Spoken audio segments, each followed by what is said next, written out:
Welcome to the Cashflow Project podcast. Are you looking to better your financial situation by increasing your cash flow? Too busy to hunt for real estate deals or don't know where to start? Then you're in the right spot. Join us as we dive in and talk about investing for cash flow using multifamily real estate. Welcome to the Cashflow Project podcast. I'm your host, Steve Pieros with Tri-City Equity Group. Today, we're excited. We've got Lance Hood on the show. So I want to say this is the first time that we've had an actual MMA fighter on the show, which I think is super cool. But Lance is not just a prior MMA fighter. He's an entrepreneur and he's a franchise consultant who helps people break free from the 9-to-5 by building wealth through franchise ownership. He's a managing member of ARC Franchising. He's helped new and existing entrepreneurs find their ideal business match. So if you've ever dreamed of owning a business, but you don't know where to start, you definitely need to talk to somebody who's out there and has helped connect people with the right business. Because guys, if you've never owned a restaurant, I can honestly say probably don't go own a restaurant. So you got to talk to somebody like Lance. But excited to talk to him and kind of dive into some of his backstory, which is pretty interesting. Lance, welcome to the show. Thank you for having me. I really appreciate it. Yeah, no, thank you for hopping on with me and with the listeners. And but we got to dive into it a little bit first. Like, tell us, MMA, how'd you get started with mixed martial arts and the whole fighting scene? I mean, you're a pretty relaxed guy. So fill us in a little bit of the backstory. How'd you get started in that? Sure. I was kind of, well, if you go way back, I was super skinny. And I started bodybuilding because I was tired of being the skinniest kid in my class. And I was in a huge class. And then after that, I got into powerlifting. And then eventually I'm like, can I do anything with this? What's the point of having this muscle? So I decided to have fun with it and get into martial arts. And then one day in Hapkido, they let all the black belts and everybody try some judo. And I was just a white belt and I beat everybody. And then I was like, I like this. And then they shut it down and they didn't want to do any judo after that. So I started seeking out jujitsu, judo, Muay Thai, and eventually a group that was doing MMA competitively in my town. And yeah, I just loved it. I think the secret to being successful is just like people come to this show to learn. Like I remember I probably watched 400 plus tapes on martial arts and I thought about it hours a day. I trained hours a day and that kind of focus paid off. And I think if you put that towards anything, you'd be successful for sure. Yeah, no, I love that. I love that. And I'd be curious if you can share with us, the audience, like how that carries over. And obviously, to be able to get in the ring, it's not something that most people will ever do. Like they're perfectly content to sit at home and turn on the TV or whatever and kind of watch people like you who are willing to get out there and fight. What kind of mindset does that take to be able to get in there? And have you found that kind of any of that carries over into your post-fighting career? Yeah, I mean, if you think about it, like people sit and think about being a successful entrepreneur. We think about the end result and the dream. But then to do something like that, you're usually going to do something that you've never done before, something that's new. You don't have the skills, you don't have the confidence, and maybe not the commitment. And that's why you think about it, but don't take action. But if you're willing to make mistakes and not look like you have it all figured out and take feedback, that's why I think the bodybuilding helped, because bodybuilding was a lot of, which I don't look like a bodybuilder anymore, but it was a lot of pain on a daily basis for small incremental results. And you got the same thing with mixed martial arts, which is when you're competing, it's a lot of pain on a regular basis, but it's immediate feedback. You're learning how to, and so when you're starting a business, you're going to have to get through your comfort zone. And part of that is just going, you know what? I'm going to make mistakes. It is what it is, and I'm committed to it. And it doesn't matter. I'm going to figure this out. I'm going to get on the simplicity, because when you start where you are and then you get to where you're a successful real estate person, successful franchise owner, whatever it is, it's simple again. Like you've got it figured out. You're not the newbie. So you got to be willing to press through all that learning curve of newbie and all your comfort zone and just believe that you're going to do that. Well, when you go in to fight, you'd be a wreck if you walked in there scared of getting hit and scared of what's going to happen. And you just have to it doesn't even cross your mind. You're just looking at this person and you're going, what are they doing? And how do I solve this problem? And I'll admit, sometimes I was exhausted, but I wouldn't sit down. I keep walking around and staring at the person because I didn't want to look tired, because I wanted to be in their head. But when it comes to business, you just got to be willing to go through your comfort zone. That's the biggest thing. People let their comfort zone stop them from so many things in life. I mean, I wouldn't have the wife I have if I was too nervous to not look a fool and speak up. So I think do that when you're looking at a business. You just push past it and go. Oh, I love that. And that actually, I would imagine like that gives you a unique perspective, like whenever you're, let's say, consulting for exactly that, like through a business owner, because again, a lot of people are just like, yeah, okay, I've got this great idea. Like, oh, I'm good at doing the thing. So I should go open a business doing it. And it's like, okay, well, do you think that's effectively like hopping in the ring? And it's like, well, okay, if you're an MMA fighter and you just like, well, I think I'm good at shadow boxing in the mirror over here. I should just go be an MMA fighter. Well, it's like, okay, well, sure, you could, but are you going to get beat up along the way? Do you think it wise to seek out like some coaching and some practicing by somebody who's been in there before, who could probably give you some tips and some pointers? I think that's huge. And I mean, I can easily see just as you're talking, like so much of that carries over, just the mindset component of the coaching component. And as you're talking there, thing that was coming to my mind, I was like, it's okay to suck. And then that's a common Mhm. it's a common thing that I've seen amongst successful entrepreneurs, successful business, really people who are successful in anything. You have to be okay. To your point there, you have to be okay with being uncomfortable, with being somebody, hey, I don't know all the answers. Okay, well, great. Well, how do you think you're going to learn some answers? You got to get out there and do. You have to be okay by not knowing everything. It's an uncomfortable feeling because we're so used to, okay, well, hey, we get good at anything. Just takes seeing it, takes doing it over and over and over and over and over again. So maybe if you're somebody who's been in your career for the last 15 years, but you're ready for something new. Well, guess what? You've been doing the same thing for the last 15 years. You're probably pretty decent at it, but to go to a new venture, that's super uncomfortable. So you're going to have to be all right, not being competent, not being super comfortable trying out that new venture, whatever that may be. Well, tell us a little bit about like how did you make that's a pretty big jump from you going to the ring out into the kind of the business space. Like how did you make that jump? Like was there something, did you get hurt? Was there like, okay, like I'm tired of winning all this prize money. I got to just kind of like, Nah, I got to move on to something else. Like how did you yeah. make that transition? There wasn't a lot of prize money. There wasn't a lot of money being made, and I realized if I wanted the lifestyle that I was used to, I Mm, had to do business. And so I got enough fights in to where I was like, you know what? I don't see this providing the lifestyle. And it was nothing like what is now. Like now there is more lifestyle in it, I think, through more sponsorships and stuff. But for me, it was my day job. It we just we were acquired by another company, and the environment was not good, and I was being pushed in an unhealthy way. And it was if I didn't go out and do something different, I was probably going to lock the door and then and beat the snot out of my boss, which was my uncle. So I couldn't do that. So I had to walk out. And when I did, I'm like, okay, well, this wasn't planned, but it is what it is. And I'm like, I'm never going back to an office again. I'm just going to be an entrepreneur. I'm going to figure it out. So I had no plan and no notice, no warning, no planning. Like it was like literally that morning, everything changed and I'm done. And mm, so I started working on business plans with friends that were entrepreneurs. And we started a real estate project. And that real estate project, in 9 months' time, I made 3 years' income. mm. And that's how I got my freedom. That's how I got the space to start my additional entrepreneurial endeavors. No, that's So, awesome.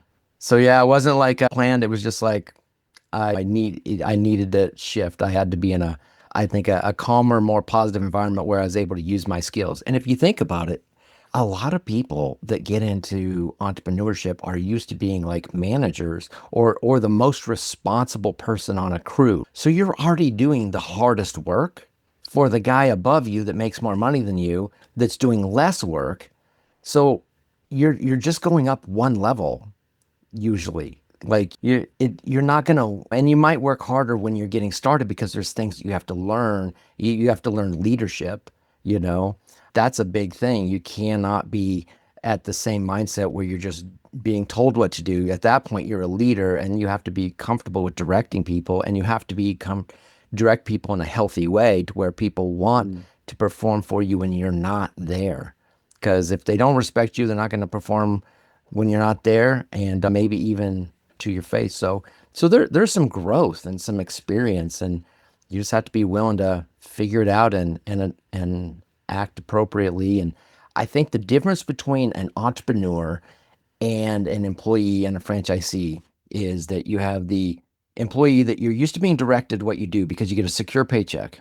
You're the entrepreneur, you have 100% of the risk because and no secure paycheck. I've had businesses where my people were making more than me for a period of time.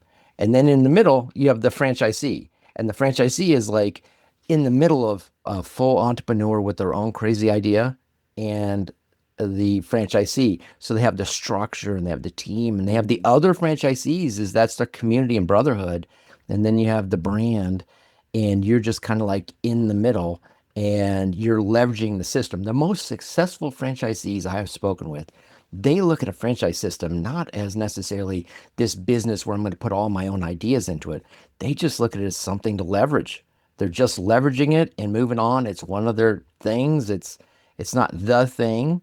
And some people, I mean, I think that I think I used chat the other day and it said that the average franchisee, if you take the number of units divided by the number of franchisees, there's like 5 units per person out there. So people, they think of owning a single franchise unit, but that's the least you could do. So if you think about it as a franchise company, if you're going to have 100 locations, do you want 100 single unit franchisees and all the support and also they're making the least money possible? Or would you rather have 10 unit franchisees? Less support, they're more successful, they make more money, and they're probably a little higher caliber.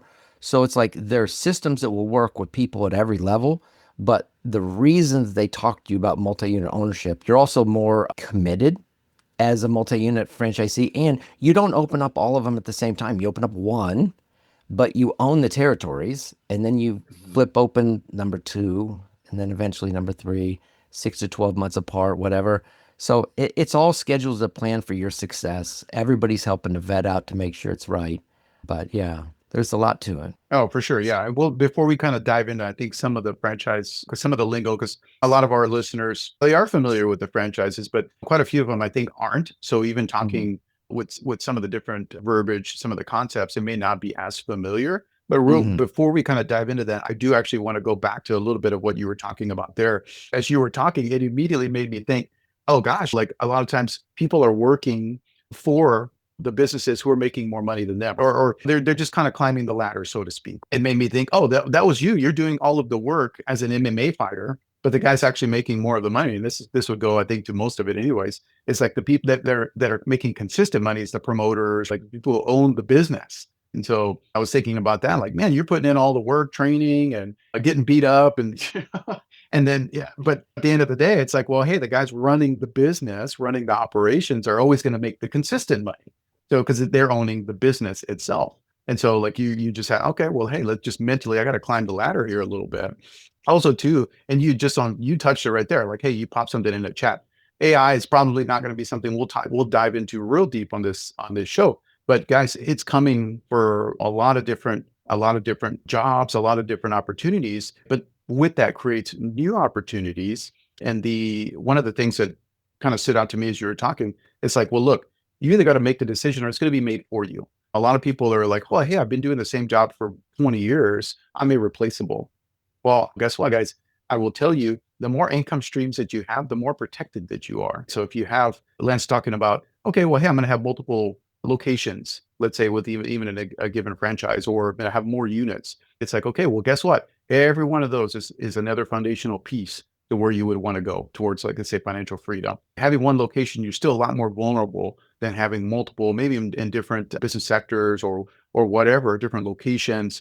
So if you only have one income stream, you should feel pretty vulnerable. We're not in the same kind of, we've switched paradigms at this point. We're kind of no longer as the security of like, hey, maybe our grandparents, maybe our parents had the stability of like, okay, well, hey, I'm just going to go get a job. Everybody's got a pension and I just go work that thing for the next 30 years and I retire and I'm good. Like that's really going away. The amount of technology that's happened, the amount of innovation that's happened in the last 10 years, 20 years, we're going to live in a different world, I think, moving forward very rapidly. That is coming. So you need to be very mindful about building up the amount of resources that you have available to you, and talking to somebody like Lance, hey, let's go explore some different opportunities. What kind of businesses are creating new opportunities here where I can actually have a stronger foundational base for my family, for the lifestyle that I want to achieve? Okay, this is not going to work, I don't think, for the next 10 years. We got to switch gears. So there's so much there in your career and your journey thus far. Is that, man, I'm just picking up all kinds of great stuff there. And what I like talking to people about too, because I know you, Lance, you would have worked with, just being a consultant, you are working across multiple sectors, like in business. You're working across multiple locations. You're talking to a lot of entrepreneurs, a lot of business owners. So you get the benefit of feedback from all of these. Okay, that's working. This is not working. Okay, this is a good fit. You kind of have the foresight to be able to see, hey, these guys are operating well. Hey, that's an emerging sector. Hey, that's some opportunities there. Can you fill us in a little bit on that? Have you seen kind of a transition in any of the businesses or opportunities? Like, and if you don't want to share the secret sauce, I totally get it. But I'd love to get your take on kind of where we are, let's say, in the market cycle, business cycle, and if you're seeing an impact across, let's say, different businesses or franchise models. I don't throw anybody under the bus, but I'd love to kind of pick your brain on that. Well, sure. Yeah, I mean, there's a couple things. There's a prerequisite to that, which you already mentioned, which is AI. We actually developed an AI agent company because those are the new employees of the new age. And so we're doing a lot of stuff with inbound and outbound work and knowledge bases so that a franchisee can have 24/7 instant access to their knowledge base through a phone call. And there is a lot of stuff there. And I think that the AI revolution is going to create more entrepreneurs. People think that, well, it's going to replace me. And some of it, the basic tasks, if you start working with it enough, you realize that it still needs a human. It puts out some crazy stuff, some okay stuff. So I think that you're still going to have people, but you're going to need less people, which frees people up to be business owners. And with the ease of AI helping things is going to actually make it easier for the average person to be an entrepreneur and for the average person to have more lifestyle as an entrepreneur. So everything comes with positives and negatives, but I think that it's a real positive for us business owners.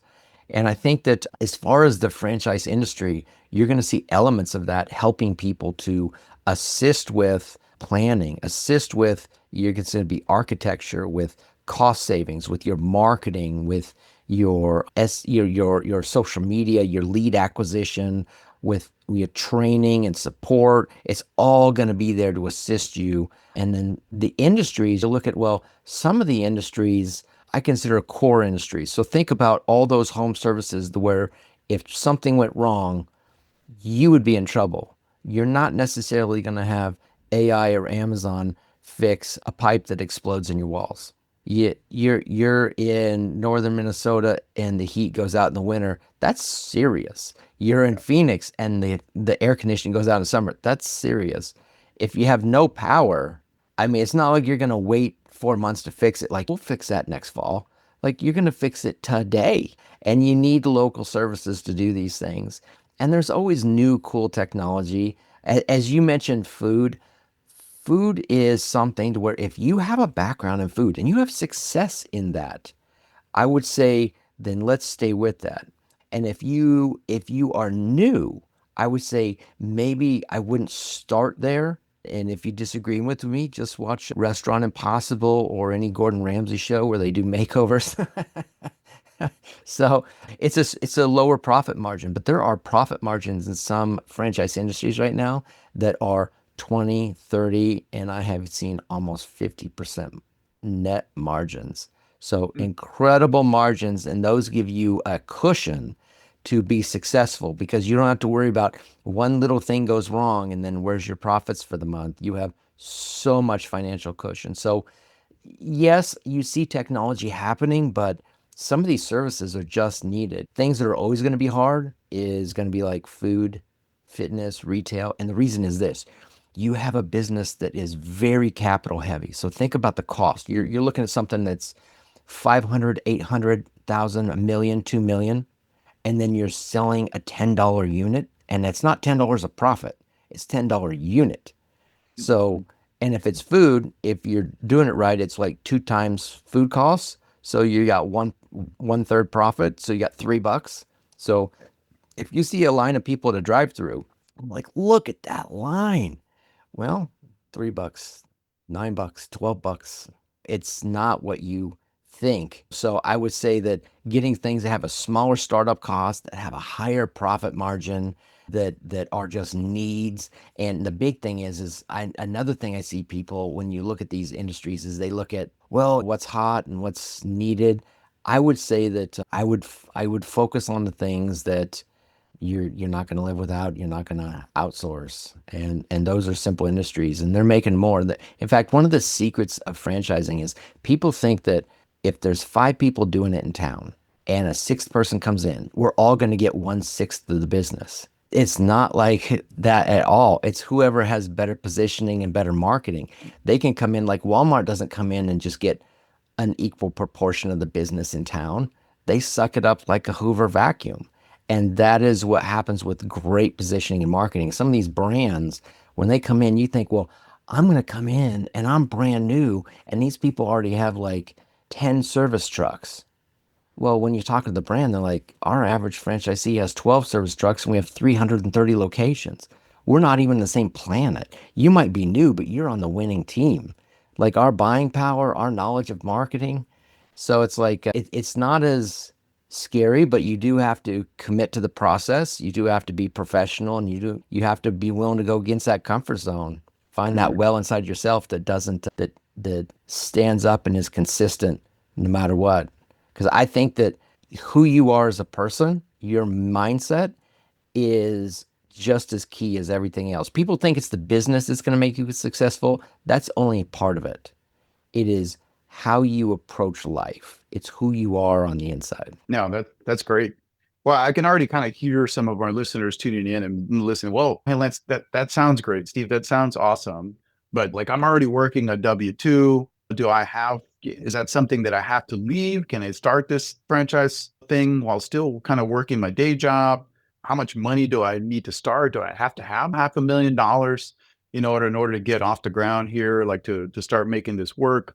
Are those requirements, or can I do it with what I've got? Well, that's a great idea. And I think some people flip through it like they're flipping through a catalog going, what's for sale? What's it cost? But I look at it from you. So what we do is I have somewhere around 50 questions that I'll ask people that let me understand who you are as a person, your financial goals, your current financial situation, your time that you have available, where you live, because franchises, they have territories. So we have to see if there's even territory available. And so we take all that into consideration and I base it upon your requirements. And then I look at what's left versus going, well, here's what you have to do. So you don't fit into the franchise. The franchise has to fit for you. And so basically looking at that, I know what's available and I would work with people. Plus, one thing that people don't think about is the culture of the company is going to be a huge part of it. Because if you've worked for a business that you did not enjoy, that culture is in every business because it's driven by the leadership of the company. So the leadership is driving everything. And so you have to make sure that you're going to fit in and enjoy that. So as far as how does things work? Like, what are the prices? What are the things?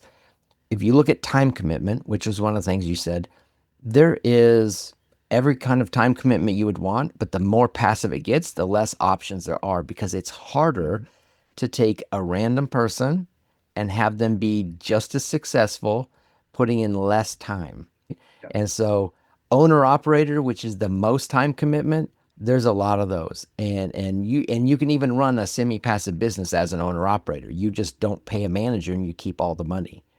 The next step is to be more semi-passive, which can either be right at onset or you work into it over time. And semi-passive is generally defined as 20 hours or less per week. So if somebody's like, I want to keep my job and start this business, if it's a semi-passive, what they're going to say is, well, we're going to work with you to hire a manager. That manager is going to work full-time. So we're going to budget in, depending on the business. It might be 40,000, might be 50, 60, 70, 80,000, just depends on the industry. Like a medical clinic is going to pay a manager more than like a smoothie stand. So you're going to pay a manager and you're going to manage that manager about 20 hours of your time per week. And you're going to keep track of the books and the records and the numbers and see what's going on. So that's semi-passive. And then there are a few options where they're even more of like an investor model where or a rev share model where the brand or the company will work with you and they're only getting a percent of profits. So you might have a very tiny investment in that business of time, but if you're having it be more passive, it's probably going to cost more to start because you're going to use people or machines to compensate for yourself. And then as far as prices, it really is what it takes to run that kind of business. So think about this. The size of the building, structure, or equipment increases the cost. So if you're going to be like a coach, which is just training plus marketing plus advice, you can start those for pretty inexpensive, maybe 60,000, 100,000. It's just because you're going to pay that one time training and support royalty licensing fee, which is your franchise fee, which that's you're paying them to train you and support you. So you have that plus marketing, and then you get into things are always going to go up in price every single year, starting around May. But then you're gonna have things like your small home services or other things that will be maybe between 60 to $150,000, and then you'll have more of your more your sweet spot is typically 250 to 300. And then if you get into things that have a bigger building, like just think like something cheap like a subway or something, that's a small building space, but it's still going to probably cost you 350,000 to 550,000. Anything with a drive-through is probably getting close to 550 to 800,000. If you have a dining room, you're looking at a million plus. And the same thing with fitness. You have a fitness center, you have a large space that needs to be leased and taken care of. If you have medical equipment, so it's depending on your resources is what we would recommend you do. We don't go, well, you can't do it because you can't afford this medical clinic. Well, not as many people can. So let's look at what you can afford. Let's just buy within your current reach. And then as far as down payment, it's going to be probably 20% and might get it down below that of a down payment. So if it's, let's just say $200,000 business, 20,000 times two, $40,000 your cash injection through SBA. So that's about what you look to spend time-wise, money-wise, and all that stuff. Yeah. And then, of course, within that, there's a million different options because obviously this is also going to vary region to region. I mean, of course, like here in Hawaii, okay, well, we're not going to have maybe all of the same options that you would have, like, let's say somewhere on the mainland. And then, of course, like that cost vary and whatnot. But that's super helpful, though, because I think if people have a hard time, especially if they're not familiar with, let's say, the franchise world. Okay, realistically, what does this cost? I don't even know where to start. Like, oh, wait, so I can go to the SBA, I can get a loan. I don't need $500,000 like in cash, like coming out of my pocket or my retirement. Well, no, you can go qualify for a business loan. It works like real estate in that regard. Like, okay, well, I can go get a loan. I'm going to put it down a down payment, and guess what? The business starts. Ideally, it starts taking care of all of the debt service and everything else. But because I think for most of our listener base, hey, a lot of them are business owners, but they may not be they don't know the franchise world. And definitely most of them are real estate owners. Okay, we're familiar with that space. A lot of it works the same, guys. A fix and flip. If you're doing fix and flip, well, guess what? You're doing a home renovation business. That is a business. Like that, the infra, you're working with real estate, but really the value creation happens within the business. And so what Lance is talking about is, okay, well, hey, what kind of businesses can you get into that already have a built out back end system, that have a built in marketing, that have built in and a brand presence and whatnot. So a lot of times it's just better to go with, if you're not a great systems person, which I'm not, like I'm not a great systems guy, and that's okay. Like, but you need to find some way to augment that, your shore up whatever that is your weakness. So if maybe you're great at marketing, okay, well, great. Like go take that skill set and apply it to some other kind of successful business. But at least this way, you've got somebody kind of looking over your shoulder, helping you guide through the process, which is what you can do as a consultant. You can kind of help you act as a matchmaker effectively. Okay, well, cool. Tell me what you got. You got this is your personality. This is your available resources. This is your available time commitment. Okay. This is your options. These are the ones that are going to be a better fit for you than others. All right, let's take a look at those. And that's effectively what you're helping to guide people through who want to start a business. Now, I know a couple of my partners are franchise owners. They're also veterans too. What kind of insight do you have there? Like, I mean, they've been pretty successful in the things that they're doing. A lot of our listeners, especially being here in Hawaii, we've got a lot of military, we've got a lot of military investors with our real estate deals. We've got a lot of military that kind of tune in and listen to the show as well. Could this still be a good fit for them? Oh, the veterans are, I would, I don't have the numbers on me right now, but they are, I would think, some of the most successful franchisees out there. They're very used to following systems, and they've all learned leadership skills and working with people.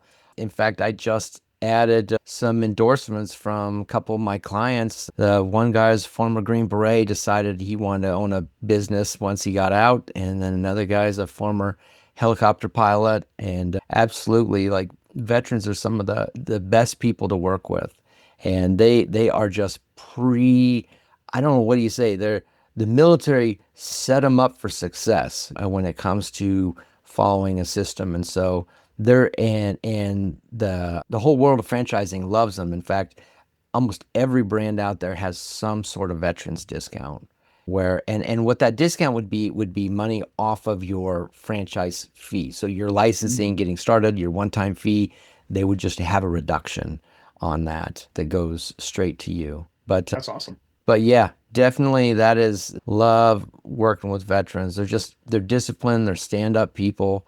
Yeah. Oh, that's great. That's great. And I know sometimes, hey, you spend a career in the military. Sometimes that can be a hard transition to kind of go into the next life. Hey, I went in when I was 19, and you spent effectively all of your formidable developmental years, let's say, as an adult, working within that defined system.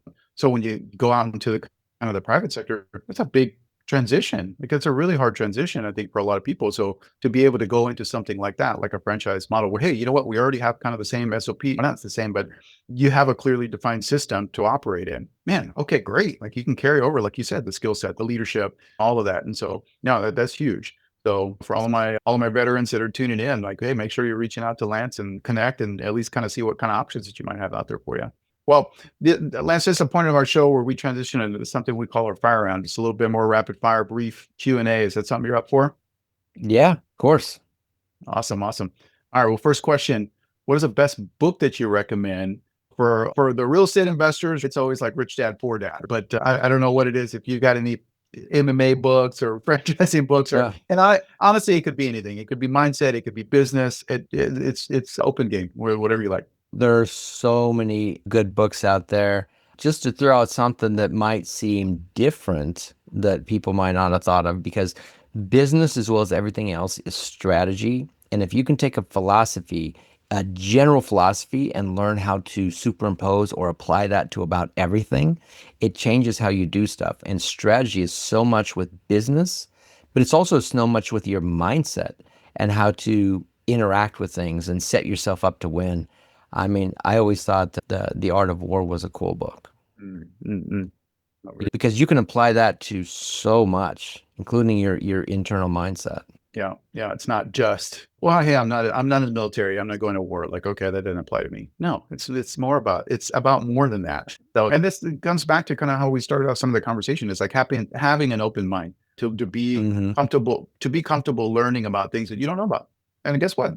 That can be uncomfortable. Well, I've never studied that. Okay, well, that's fine. Like, now you're going to pick up a new skill set. Like, you're going to have a little bit more, adding more to your knowledge base. You can only be better for it. Well, and the All right. more you get used to dealing with going outside of your comfort zone, at a certain point, it's hard for things to get to you. Because if you just keep going Mm, outside of your comfort zone, it's so big that all these things that would have ate your lunch a year ago, now it's like not a big deal. Just really isn't, doesn't get to you. You're thinking on a different level. And if you go there in the mind first, you can go there in reality. I love that. I love that. I love that. And then being surrounded by other people who are of that kind of same bent, who are not afraid, because, if you're surrounded by people, oh, don't do that, you can't do that. Guess what? Like, then you'll never leave that little area of kind of safety, versus like people are always willing to push the envelope. Yeah, you should try that. Yeah, go for it. Yeah, yeah. I did this years ago, and that worked out well for me, kind of deal. So yeah, no, I love that. Very good. You always want to be the small guy in the group. If you're always the top guy in every group or gal, you're not growing. You're Mm, enjoying being the top person. You need to go somewhere uncomfortable where you're the person that is the least competent, knows the least, and is the hungriest. because those people will pull you up because you're going to be the average of the people around you, and people like it when you stay like them because it makes them comfortable. So, Yeah. yeah, you spend some more time in some groups that challenge you. 100%. No, I love that. That's a super key point. Yeah. Very, very good. All right. Next question. What would you consider your superpower to be? I don't know. I would have to think strategy. I think through things, just thinking through things enough times to where you can kind of like accomplish what you want. Sometimes I'll wake up in the middle of the night and I don't even realize that my mind's working on something. And then I can't get to sleep until I have found the answer. And then I learn I got to write it down because I won't remember it in the morning. Well, now I'm awake. Yeah, yeah. Because it's like I don't. What was that movie? There was a movie. I think Bradley Cooper was in it, where Oh the whole yeah. thing was he took a pill and it made him so smart he could get out of any situation. And Yep. I think that everybody needs a little more of that. Some things I need think, muscle and some things need brain. yeah. Well, it was unlimited or something. Yeah, that Limitless? was limitless. There you go. Yep, yep. Yeah. I think that's what it is. Yeah, super cool. Yeah, I haven't seen that movie in a long time. All right, next question. If you had a time machine, you could go back and visit your 20-year-old self. Being with the information you've got now, what advice would you have for him?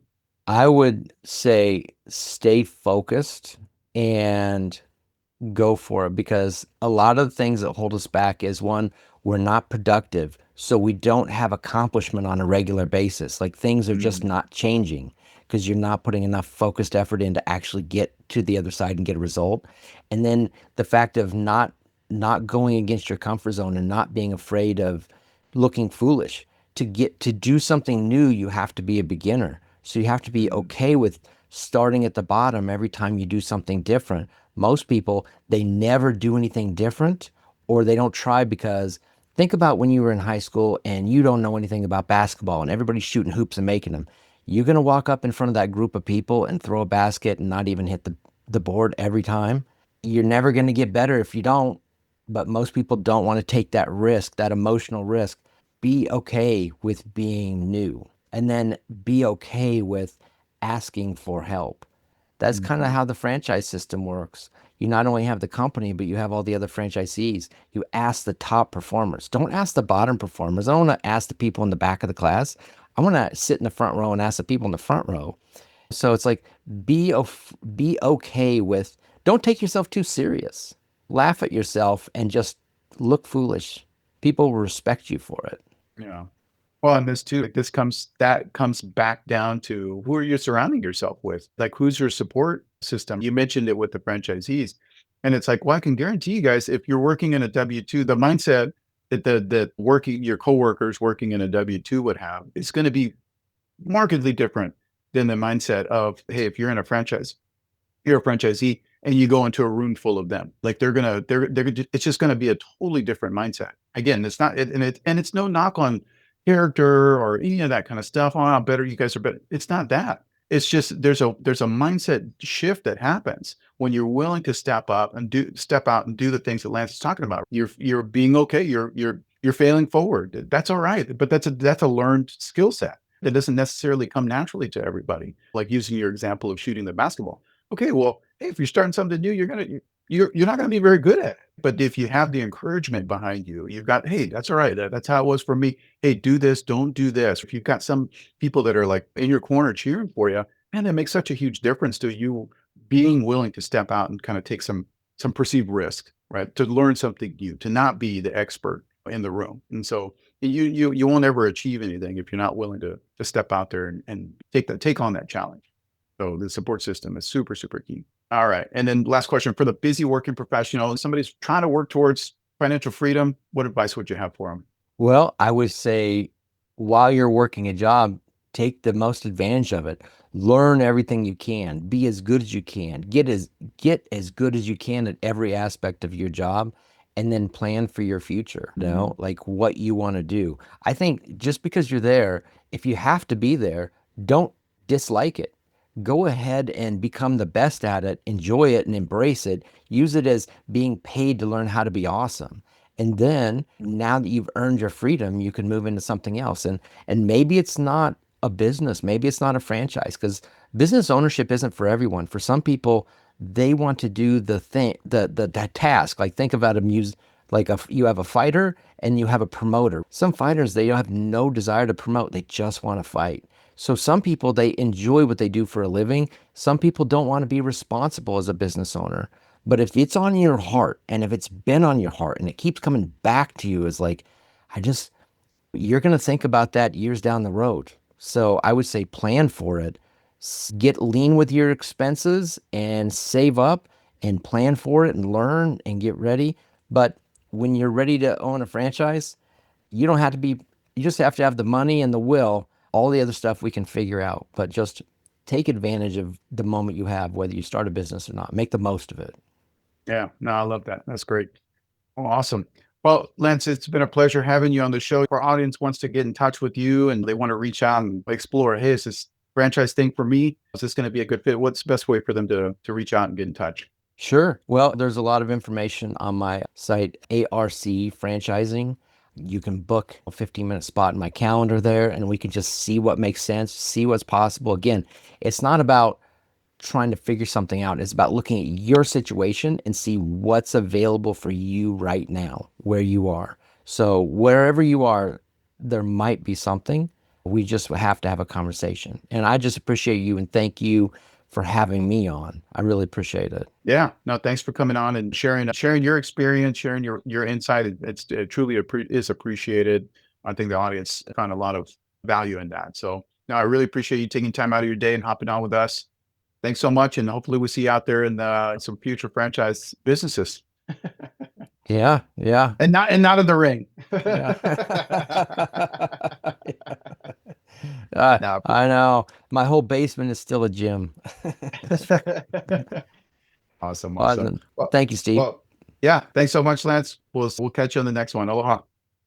All right, awesome conversation with Lance Hood, talking about franchises with his company, ARC Franchising. So it's definitely a great opportunity for the people of the right mindset and ability, like he was saying, like really, and you don't need tons of capital. There's businesses out there that have varying startup expenses, varying time commitment levels. So it's always good to have a conversation with somebody like him just to explore. Like you can grab 15 minutes and see if this is going to be even something that's worth pursuing. So, and it could be life changing. I know a number of different franchise owners, several of our partners included, that are incredibly successful starting up the franchise businesses. But talking about being in the right rooms with the right mindset, guys, if you're interested in connecting with us locally here in Hawaii, in Honolulu, you can go to tricityequity.com. You can learn more about our group, our opportunities that we're able to generate for investors through multifamily investments. You can also connect with us through our Facebook group, Honolulu Multifamily, and more. We've got monthly meetups where you've got tons of like-minded individuals that come out. We all want to get better. We're all looking for ways to make improvements for ourselves, for our families, to make a larger impact out in the community. So you've got to be around like-minded people who are wanting to stretch and push you. It won't condemn you, won't criticize you for wanting to do better. You'll never find that in our groups. And that's something that if you're going to want to be successful and you are stepping out for the first time, that you absolutely need people in your corner who want to see you succeed, that don't have a crabs in a bucket mindset, that are going to just pull you back down. Who do you think you're better than? No. Hey, I'm just trying to get better. Okay. So you can find people like that at our monthly meetup. So would highly encourage you guys to come out and check us out on those. Also, too, if you guys are finding value in the podcast, we'd love a 5-star review. We'd love it for you to share the episodes. We want to continue to grow the show and reach more people with positive, encouraging messages. So make sure you do that. All right, that's going to be it for me today, guys. We'll see you on the next episode. Go out, take some action. Don't be afraid to fail. Don't be afraid to learn a new skill set, to feel like you don't know it all. Go out and get in a room where you are the least accomplished, the least successful, because again, that's going to prompt you to growth. But go out and take some action, guys, and we'll see you on the next one. Aloha.